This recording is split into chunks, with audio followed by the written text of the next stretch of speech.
أعوذ بالله من الشيطان الرجيم. بسم الله الرحمن الرحيم.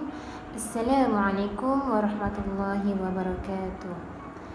Nama saya Nur Sakinah Nafisa binti Selamat. Okey, hari ini saya berada di sini untuk membentangkan satu tugasan yang telah diberikan oleh pensyarah saya di bawah subjek fiqh ibadah. Saya telah mendapat tajuk tugasan yang berkaitan dengan solat, iaitu kepentingan solat. Okey. Jadinya kita semua tahu bahawa solat ini merupakan satu perkara yang sangat penting dalam kehidupan seharian setiap orang Muslim. Kerana apa? Kerana solat ini merupakan satu tiang agama bagi umat Islam, dan solat ini merupakan juga satu perkara yang sangat dituntut dalam Islam, iaitu perkara yang wajib.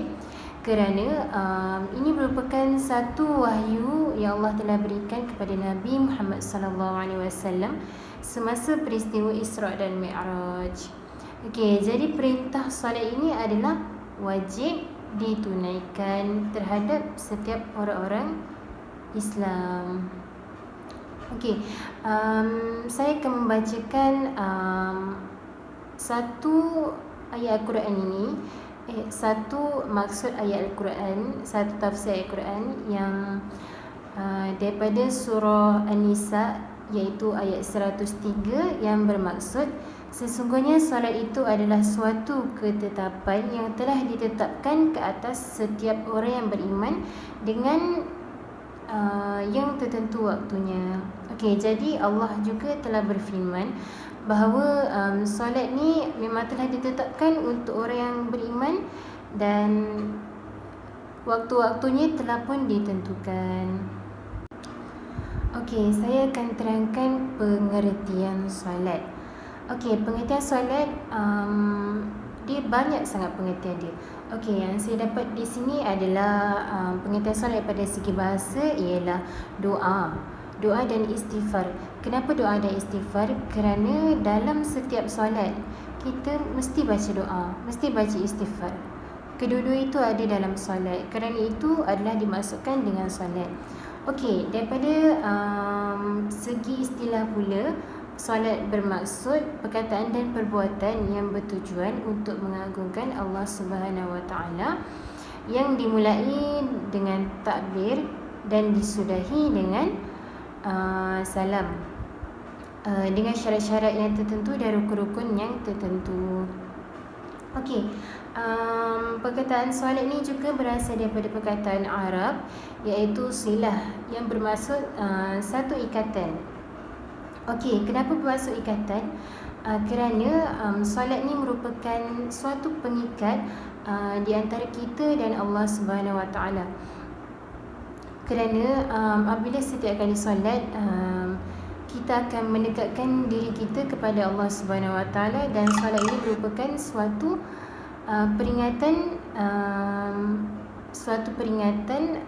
peringatan Allah kepada kita. Okey, setiap ibadah ni mesti ada dia punya dalil, ada dia punya hukum. Okey, jadi saya akan sebutkan dia punya dalil pensyariatan yang mana saya ambil daripada dua sumber, iaitu Al-Quran dan As-Sunnah. Okey, sumber daripada Al-Quran yang saya dapat ialah, okey, saya akan bacakan ayatnya. Wa aqimus salata wa atuz zakah, yang bermaksud dirikanlah salat dan tunaikanlah zakat. Okey, kat sini Allah telah berkata tunaikanlah solat. Okey, dalam Al-Quran kenapa Allah kata seperti itu? Kerana ia adalah satu perintah, dan perintah itu adalah perintah yang wajib. Jadi wajiblah kita sebagai hamba-Nya untuk menunaikan segala apa yang telah diperintahkannya. Okey, sumber yang kedua pula ialah sumber daripada As-Sunnah, iaitu daripada Ibnu Umar radhiyallahu anhu anhu qala Rasulullah sallallahu alaihi wasallam bunyal islamu ala khamsin syahadati an la ilaha illallah wa anna muhammadar rasulullah wa iqamatis salah wa ita'iz zakah wal haji wa shaumi ramadan. Daripada Ibnu Umar radhiyallahu anhu qala, berkata Rasulullah sallallahu alaihi wasallam berkata, terdirinya Islam itu berdasarkan 5 perkara, iaitu mengucap 2 kalimah syahadah, menunaikan solat, menunaikan zakat, menunaikan haji bagi yang berkemampuan, dan berpuasa di bulan Ramadan. Okey. Dalam sunnah ni telah dikatakan Islam tu terdiri daripada 5 perkara, iaitu adalah rukun-rukun Islam. Rukun-rukun Islam yang terdapat 5. Okey, jadinya rukun Islam ni adalah perkara-perkara yang wajib. Rukun tu adalah perkara-perkara yang wajib untuk dilakukan dalam kehidupan. Okey, salah satunya adalah wa iqamatis salah, iaitu menunaikan zakat. Maka dari situlah solat ini telah disyariatkan sebagai wajib untuk ditunaikan. Kerana apa? Kerana dalam Al-Quran, dalam As-Sunnah juga telah disebutkan untuk menunaikan perintah solat ini. Dan Nabi juga menekankan kepada umat-umatnya, umat Islam untuk menunaikan solat. Okey, seterusnya kita masuk kepada hikmah dan kepentingan solat. Okey, daripada solat ni terdapat banyak kepentingan dan banyak hikmah yang kita boleh dapat.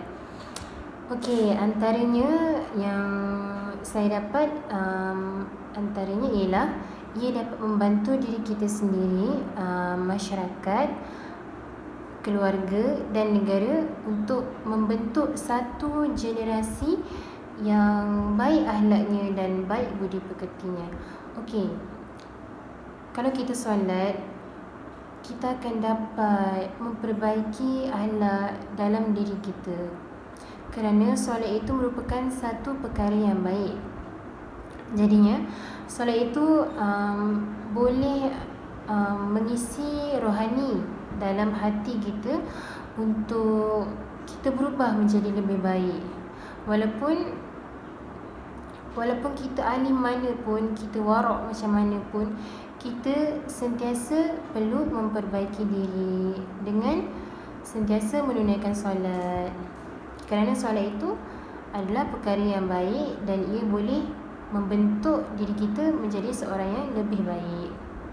Okey, yang kedua, ibadah solat juga dapat membantu kita untuk menangani segala pelbagai gejala yang buruk seperti rasuah, membunuh, berzina, merompak dan perkara-perkara maksiat yang lain.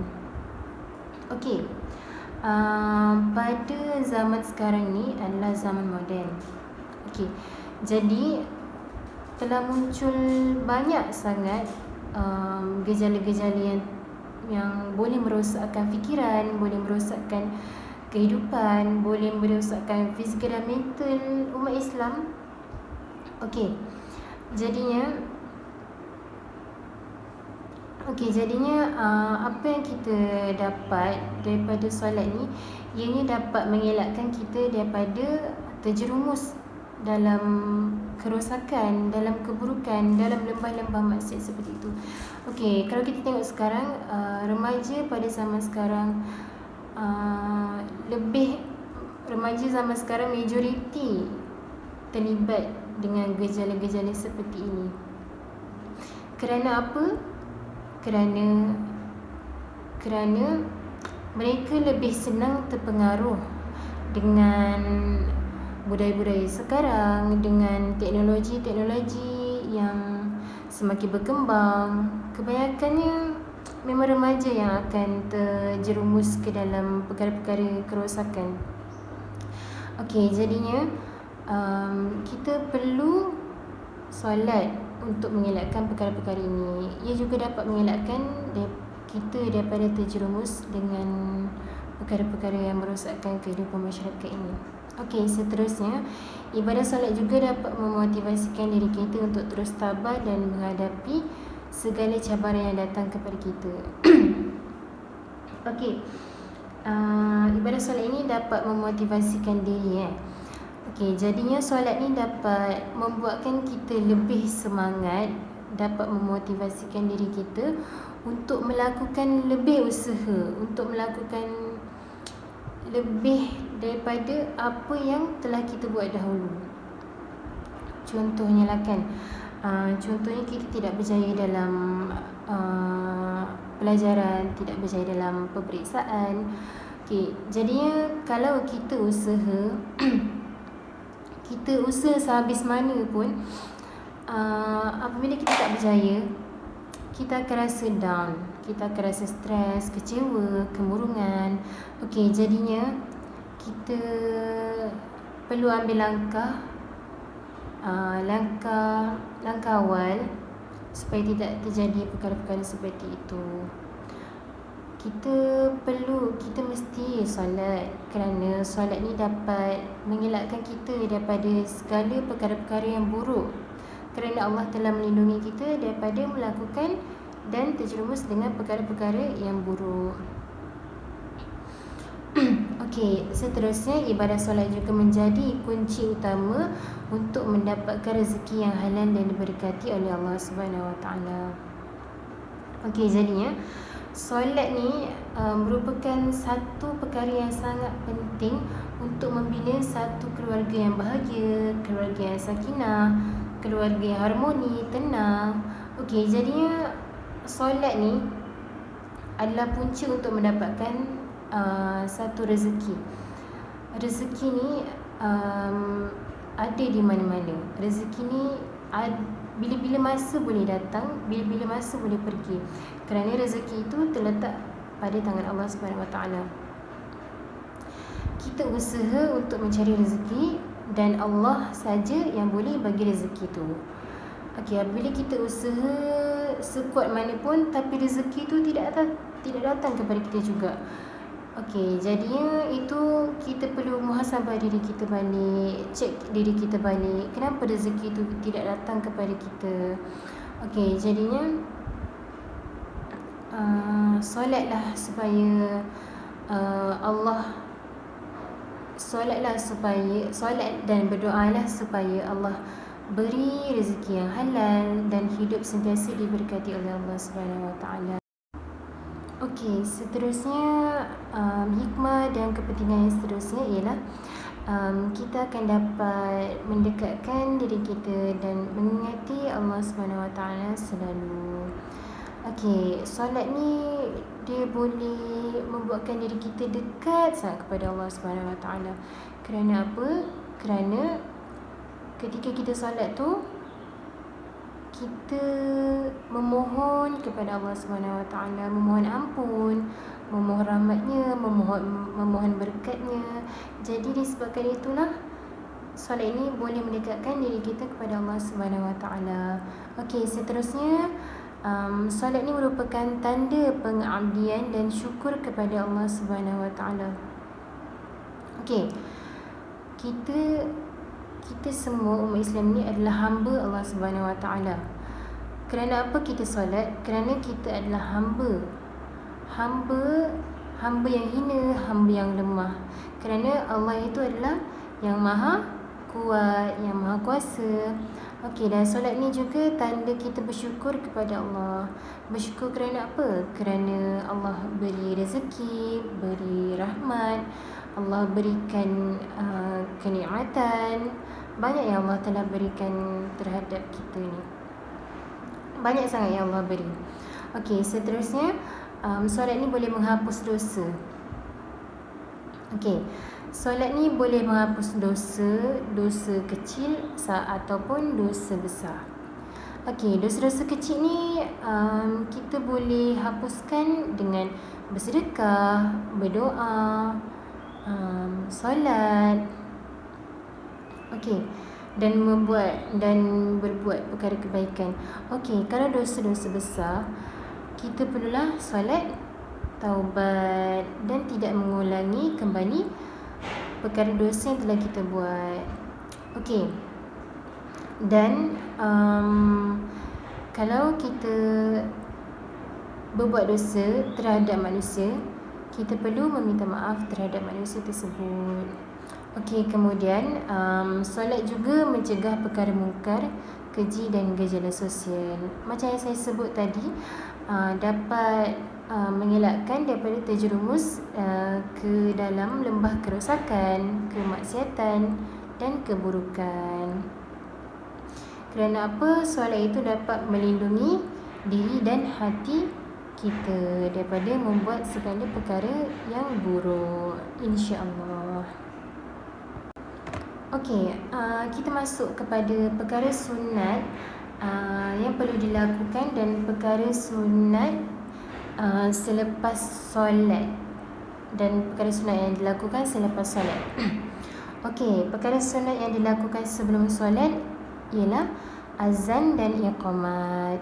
Okey, pada zaman Nabi Muhammad SAW dulu, sebelum melakukan solat, Nabi menyuruh Bilal bin Rabah untuk melaungkan azan sebagai tanda maksudnya waktu solat. Okey. Dan iqamat pula adalah sebelum ketika berdiri dan sebelum solat, sebelum mengangkat takbir. Okey, kedua-dua perkara tersebut adalah dinasihatkan mengerjakannya sebelum mengerjakan solat fardu. Okey, betul lah. Azan dan iqamat adalah sebelum solat fardu. Kalau solat-solat sunat tak ada azan, tak ada iqamat. Okey, seterusnya solat sunat qabliyah, iaitu solat sunat yang didirikan sebelum solat fardu. Okey, ini adalah perkara sunat ya, solat qabliyah dan solat qabliyah lah sebelum solat. Okey, berzikir. Sebelum solat kita mesti berzikir. Okey, seterusnya kita masuk pula kepada waktu solat. Okey, waktu solat ada berapa perkara? Waktu solat ada 5. Okey, subuh, zuhur, asar, maghrib dan isyak. Okey, waktu subuh adalah bermula daripada naik fajar shadiq hingga terbit matahari, iaitu pada waktu syuruk. Okey, kemudian waktu zuhur pula bermula dari gelincir matahari hingga bayangnya sama panjang dengan kayu. Okey, contohlah kan macam orang selalu buat eksperimen tentang perkara ini, buat pada waktu tengah hari, dan apabila cahaya matahari tu sama bayangnya dengan panjang kayu, maka itu adalah tanda dah masuk waktu solat zuhur. Okey, kemudian solat asar pula bermula dari bayang melebihi panjang kayu hingga matahari terbenam. Okey, ini pula berbeza. Ini sebaliknya dengan yang zuhur tadi. Yang ni dia cakap apabila bayang tu melebihi panjang kayu hingga terbenam matahari, hingga maghrib lah kiranya. Okey, kemudian solat maghrib pula bermula daripada matahari terbenam hingga hilang cahaya kemerahan di kaki langit. Yang kita biasa tengok apabila masuk waktu maghrib, kan langit jadi senja, jadi warna kemerah-merahan, macam tu. Okey, kemudian solat isyak bermula hilangnya cahaya kemerahan di kaki langit hingga terbit fajar, hingga subuh. Okey, jadinya waktu solat isyak adalah waktu yang paling lama. Okey, seterusnya kita masuk pula kepada syarat wajib dan syarat sah solat. Okey, syarat wajib solat ada 4 perkara. Yang pertama ialah Islam. Okey, kenapa diwajibkan ke atas umat Islam? Kerana Allah telah perintahkan dalam Al-Quran supaya menunaikan solat, dan Allah telah perintahkan juga dalam rukun Islam menunaikan solat 5 waktu sehari semalam. Okey, dalam rukun Islam tu telah menyebutkan solat, tentang solat, maka hukumnya jatuh kepada wajib. Okey, yang kedua ialah baligh. Okey, baligh bermaksud mencapai. Mencapai apa? Mencapai tahap kematangan. Okey, usia matang, usia baligh bagi lelaki, adalah, bagi kanak-kanak lelaki adalah bermula daripada 11 hingga 15 tahun. Okey, bagi kanak-kanak perempuan pula ialah 9 hingga 12 tahun. Okey. Okey, semua orang tahu kan baligh ni, baligh untuk lelaki macam mana, baligh untuk perempuan macam mana. Okey, baligh untuk lelaki apabila mereka bermimpi dan keluar air mani. Okey, kalau bagi perempuan pula keluar darah haid. Okey, yang ketiga, syarat wajib solat yang ketiga ialah berakal. Okey, berakal dan tidak majnun. Majnun tu apa? Majnun tu gila. Okey, yang keempat, suci daripada hadas besar. Tapi kat sini tak kira lah hadas besar ke hadas kecil ke, kena suci daripada najis dan Okey, kita masuk kepada syarat sah solat. Okey, yang pertama ialah yakin masuk waktu solat. Okey, kita kena yakin kalau nak solat mesti dah masuk waktu solat, mesti dah azan. Jangan kita belum azan kita ingat dah azan kita solat. Kita kena yakin dalam hati dah azan. Okey, lepas tu boleh solat. Okey, yang kedua, menghadap kiblat. Okey, menghadap kiblat ni adalah seperti kita menghadap Kaabah. Okey, menghadap kiblat ni adalah satu syarat sah untuk solat. Okey, takkanlah kita nak menghadap tempat lain pula kan? Kita mestilah mengikut syarat-syarat yang telah ditetapkan oleh Islam. Okey, yang ketiga, suci daripada hadas kecil dan hadas besar. Okey, samalah macam syarat wajib solat tadi. Okey, yang keempat, suci tempat, pakaian dan tubuh badan daripada najis. Okey, kalau kita terkena najis ketika solat, kita batalkan solat dan bersihkan najis, kemudian solat kembali. Okey, yang kelima, menutup aurat. Okey, aurat bagi perempuan adalah seluruh anggota badan kecuali muka dan tapak tangan. Okey, bagi lelaki pula dari bahagian pusat hingga ke lutut. Tapi kalau nak solat mestilah sopan pakaiannya, beradab, kerana kita nak solat ni kita menghadap Allah Subhanahu Wa Taala. Jadinya kenalah cantik, bersih. Okey, yang terakhir, berdiri bagi yang mampu. Kalau kita mampu untuk berdiri menunaikan solatlah secara berdiri. Janganlah kita nak tak sakit apa-apa tiba-tiba nak solat secara duduk pula. Tak logik lah kan. Lainlah kalau kita sakit, contoh macam stroke ke. Kalau stroke tu bolehlah digalakkan untuk baring, solat secara baring, solat secara menelentang. Solat ni kalau kita tak mampu berdiri, duduk. Kalau tak mampu duduk, baring secara mengiring, menelentang. Kalau tak mampu lagi, isyarat jari. Kalau tak mampu lagi, isyarat mata. Okey, seterusnya kita masuk pula kepada pembahagian rukun solat. Okey, rukun solat ni pembahagian dia ada 3 bahagian, iaitu iaitu rukun fi'li, rukun qauli dan rukun qalbi. Okey, fi'li ni apa? Fi'li ni adalah perbuatan, qauli pula sebutan dan qalbi pula adalah hati. Okey. Kita masuk kepada rukun qalbi. Okey, qalbi ni adalah hati. Okey, yang pertama adalah niat. Kenapa niat ni kita niatkan di dalam hati, bukan niat sebutan. Okey. Kemudian yang kedua adalah tertib. Tertib ni apa? Mengikut urutan. Okey. Okey, qauli pula dari segi lafaz kita ada takbiratul ihram, surah al-Fatihah, bacaan tasyahud akhir, selawat atas Nabi dan salam. Okey, yang ni kita kena sebut. Kita kena baca dan sebut. Okey, macam surah al-Fatihah kita kena baca, kita kena baca bukan berbisik.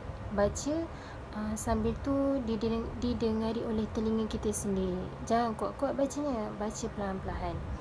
Okey, rukun fi'li pula perbuatan. Okey, yang pertama berdiri betul. Okey, yang kedua rukuk, yang ketiga i'tidal, keempat sujud, yang kelima duduk antara dua sujud dan keenam duduk tasyahud akhir. Okey, yang ni adalah rukun perbuatan. Okey, boleh nampak perbezaan kan antara rukun fi'li, rukun qauli dan rukun qalbi. Tiga-tiga ni ada perbezaan kerana yang satu tu perbuatan, yang satu lagi sebutan, yang satu lagi hati. Jadinya tiga bahagian tu adalah sangat-sangat berbeza.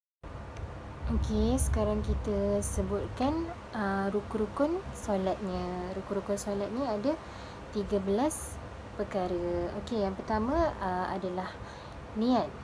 Niat di dalam hati, iaitu apa tadi? Saya kata iaitu rukun qalbi. Okey, berdiri bagi yang mampu, iaitu yang kedua. Okey, yang ketiga takbiratul ihram, keempat membaca surah al-Fatihah, kelima rukuk secara tamakninah. Okey, tamakninah ni apa? Tamakninah ni adalah berhenti seketika. Okey, berhenti seketika sekurang-kurangnya menyebut Allahu Akbar. Macam tu. Okey, yang keenam i'tidal serta tamakninah. Okey, ketujuh sujud serta tamakninah. Okey, ke-8 duduk di antara dua sujud serta tamakninah. Okey, dan ke-9 duduk tahiyatul akhir, ke-10 membaca tasyahud akhir, ke-11 selawat ke atas Nabi di dalam tasyahud akhir, yang ke-12 memberi salam, yang ke-13 adalah tertib. Okey, ini semua adalah urutan-urutan rukun-rukun solat yang perlu kita patuhi, yang perlu kita ikutlah. Jadinya tak bolehlah kalau lepas sujud tiba-tiba rukuk pula. Taklah kan, kalau rukuk, i'tidal dan sujud. Okey, kita kenalah tertib mengikut urutan. Kerana rukun-rukun solat ni dah sempurna dah. Nabi dah ajarkan kepada kita dengan sempurna. Jadi kita kenalah ikut seperti apa yang Nabi telah ajar. Okey. Pada zaman Nabi dulu, Nabi solat dan kemudian para sahabat mengikut Nabi solat dan kemudian menjadi satu ikutan dan menjadi satu ikutan terhadap kaum-kaum yang dulu sehinggalah sekarang. Kerana apa? Kerana solat ni adalah wajib untuk ditunaikan. Seterusnya kita beralih pula kepada sunat-sunat ketika solat. Okey, sunat ketika solat iaitu sunat hai'ah. Okey, perkara ni maksud sunat hai'ah ni adalah jika kita tinggalkan tidak perlu diulangi perbuatan tersebut dan tidak perlu sujud sahwi. Okey, sunat yang pertama ialah mengangkat tangan ketika takbiratul ihram, i'tidal, rukuk dan bangun dari tahiyat awal.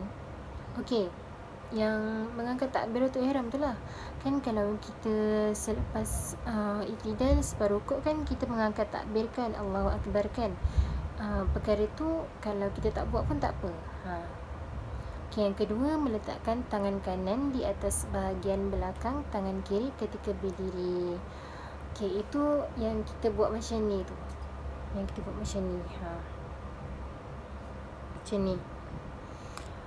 Meletakkan tangan kanan di atas bahagian belakang tangan kiri ketika berdiri. Okey, yang ketiga ialah membaca isti'azah sebelum Al-Fatihah. Okey, membaca isti'azah ni adalah sunat je. Kerana apa? Yang penting membaca basmalah, kerana basmalah tu dia adalah termasuk dalam surah Al-Fatihah, ayat yang pertama. Okey, yang keempat, menyaringkan suara ketika membaca Al-Fatihah ketika solat subuh, maghrib dan isyak. Okey, yang selalu kita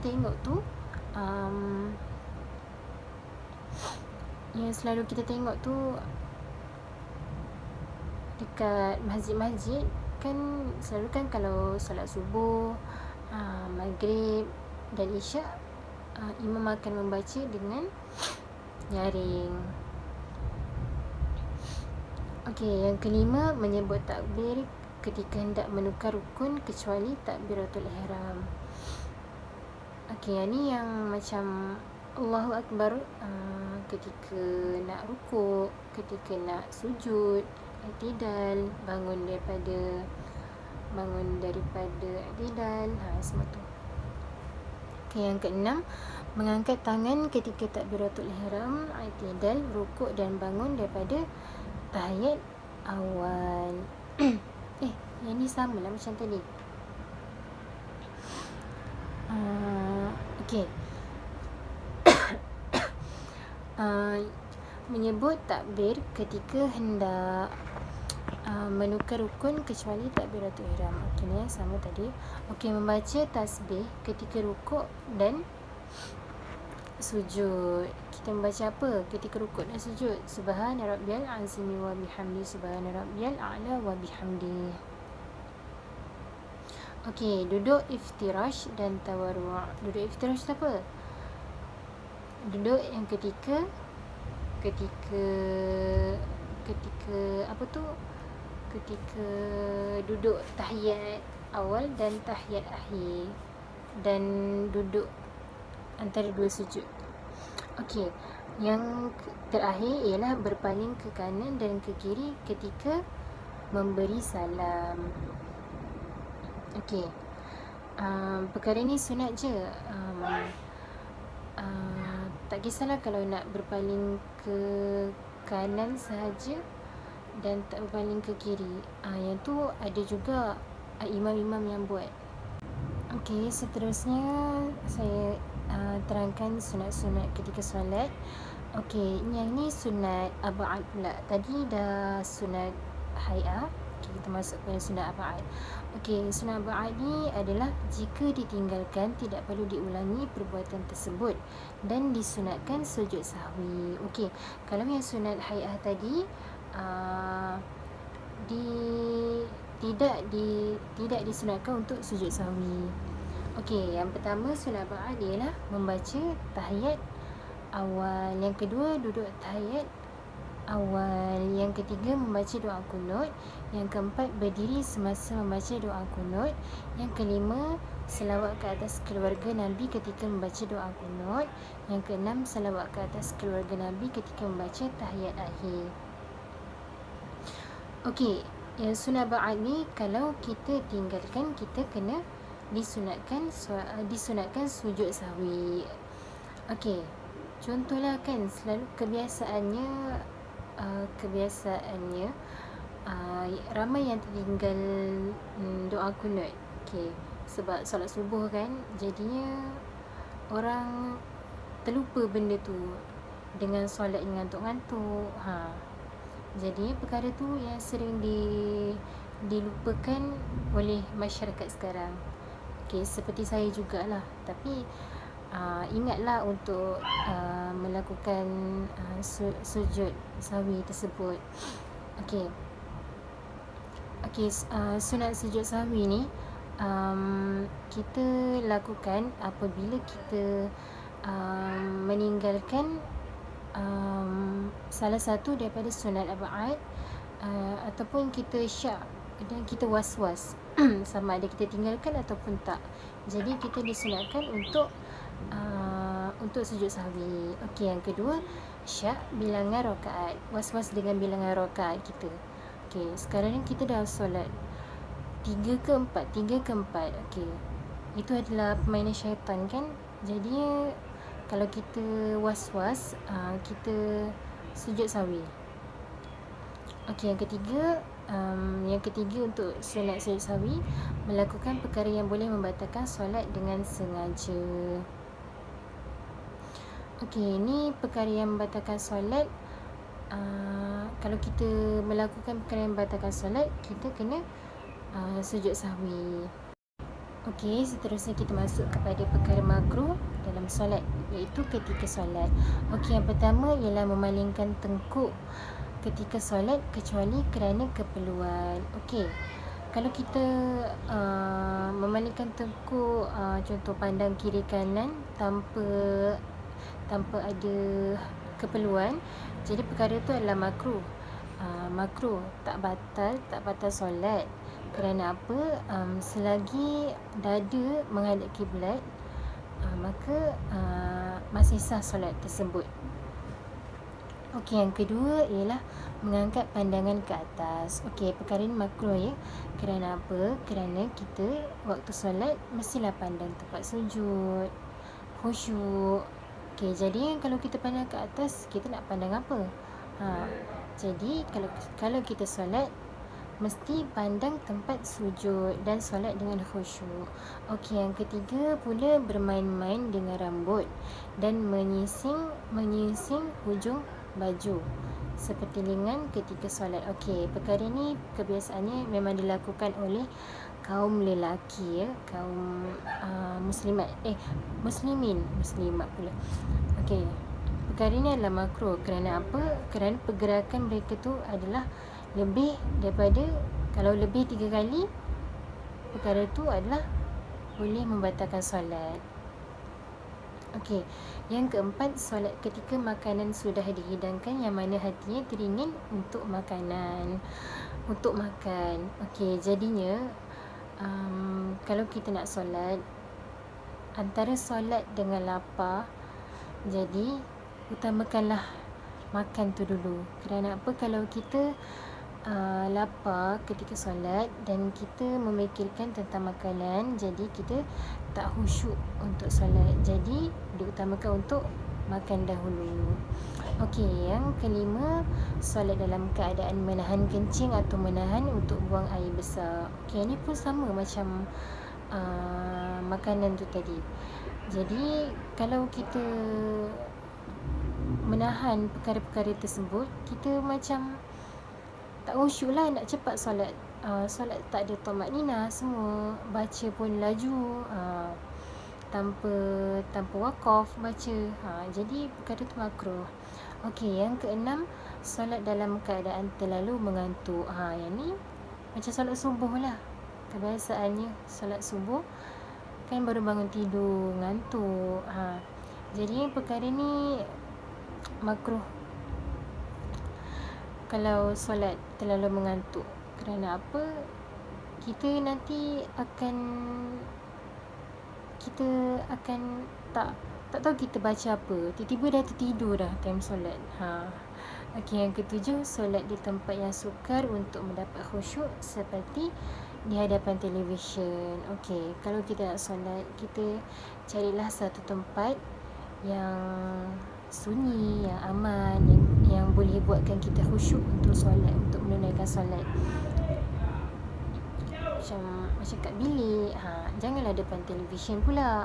Kalau depan televisyen boleh, tapi matikanlah dahulu sebelum menunaikan solat. Kemudian barulah kita dapat dapat khusyuk dalam solat tersebut, barulah kita dapat keindahan dalam solat, kemuliaan dalam solat tersebut.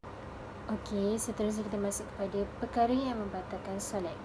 Okey, perkara yang membatalkan solat ni sangat banyak ya, dia punya perkara. Okey, jadi yang pertama adalah berpaling dada dari kiblat dengan sengaja. Okey, kalau kita berpaling dada, contohlah kita tiba-tiba ada keperluan yang mendesak, membuatkan kita berpaling, tapi kita nak berpaling kepala je, tetapi terpaling sekali dengan dada. Jadi perkara tu adalah membatalkan solat. Okey, kalau kita toleh kepala je tapi dada still menghadap kiblat, maka solat tidak batal. Okey, yang kedua, membuat perkara yang membatalkan solat. Okey, yang ketiga, terbuka aurat dengan sengaja. Okey, kan kalau kita lah perempuan kan, kalau kita solat pakai telekung kan, yang nampak muka dengan yang boleh nampak muka dengan tapak tangan sahaja. Okay, jadi kalau tersilap dengan sengaja, maka perkara itu boleh membuatkan terbatalnya solat. Okey, yang keempat, terkena najis yang tidak dimaafkan di tempat solat, badan atau pakaian. Okey, contohlah kita terkena najis, contoh macam tai cicak. Jadi kalau tai cicak yang basah, kalau kita terkena dekat badan kita, maka batallah solat kita. Tapi kalau najis yang kering, itu ada pendapat bahawa kalau kita terkena najis yang kering, itu tidak membatalkan solat. Okey, yang kelima, murtad. Okey, murtad ni adalah perkara yang sangat dikeji, kerana murtad ni bermaksud keluar daripada agama Islam. Okey, perkara ni sangat kita dikatakan sensitif. Okey, kerana apa? Kerana ia berkaitan dengan agama Islam. Okey, tapi berkaitan agama ni ianya adalah satu pilihan. Okey, yang keenam, keluar atau kedatangan hadas besar atau kecil. Okey, tiba-tiba tengah solat keluar hadas besar atau kecil, itu batallah solat. Okey, yang ketujuh, berniat keluar daripada solat. Okey, yang ni niat untuk keluar daripada solat, maka batallah solat. Okey, yang ke-8, meninggalkan rukun solat dengan sengaja. Okey, yang ni tadi yang saya terangkan tu rukun solat yang ada 13 tu.